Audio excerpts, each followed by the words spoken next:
So we have a monster bass player, and we had a vintage EP, and then we have some clean funk guitar, and then your 4 on the floor comes with those 16-note hi-hats.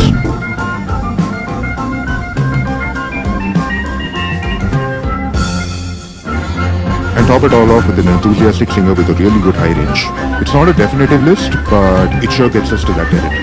Of course, there's also important things like the kind of chords they use, the general emotion of the songs, which instrument is most dominant in the arrangement, and the kind of musical ideas that are used, as well as the musical ideas that are not used.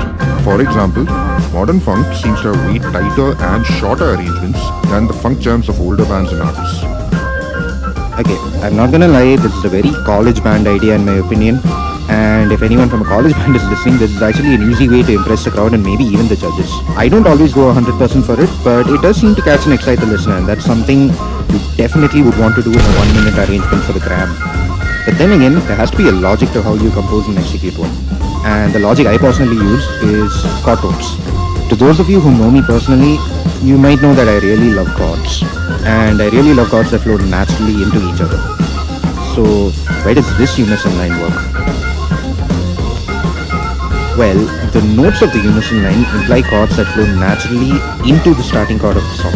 For example, in this one, the first phrase implies an E minor chord with the 1, the 2 or 9, and the 3. The second phrase implies an E major chord with the 1, the 2 or 9, and the 3.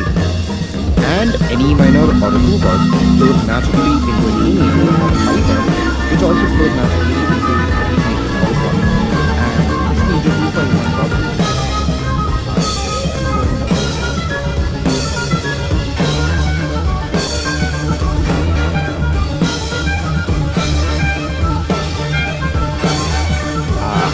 So this one also uses chord tones, but you kind of have to dig into it to see why. This could be considered as a C chord going to an F chord, but the spice is in the passing chords in between. The line begins with a C triad, that then goes to a B triad, that then goes to an incomplete B flat triad, which could even be considered the flat 7 and 9 of a C7 chord, that then leads to an F chord in the next line. So this C7 to F movement is an example of a secondary dominant, which I intend to cover in the future video, so let me know if you would like to see it in the comments below. Now, that B triad is completely out of the key of C, and it can be argued that B flat isn't in the key of C either. But it works because no matter how weird your passing chords get, it will still work as long as we figure out a way to contextualize and resolve them back to the key of the song. I don't need to explain any further as to why syncopations are cool, they just are okay. Just take my word for it already. Let's talk about something that I can actually talk about, like reharmonizing.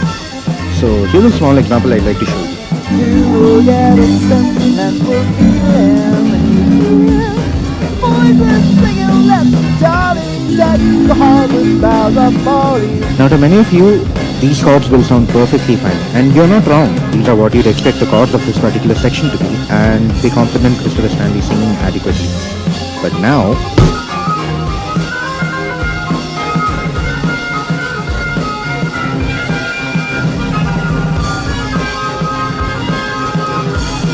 you might wonder, what is this spice? What is this zing? What is this mind-blasting thing we're doing that's tingling my eardrums from the inside out? That, my friends, is the power of reharmonization. So here's how it works in this case. The approach I've used is a simple bass note substitution. You can change the bass note to make the chord above it to mean something different. So the G chord over here just needs an E bass note, and the chord is now an E minor 7. It's literally that simple. The substitution of a major chord with its relative minor is a fairly common practice. Why this works is because the other notes of the chord are basically the same, it's just the bass note that's changing. But you can actually try replacing the bass note with other notes, like literally any note. And here's where things get interesting.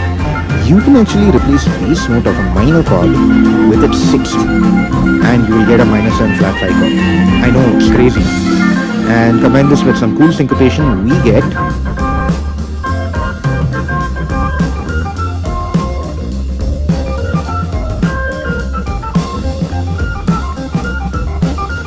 this is objectively spicier, and dare I say, sounds like jazz. So there are many techniques and approaches to reharmonization, but one of the simplest ones to execute would be this technique that I've used, where you just literally change the bass note alone of the chord.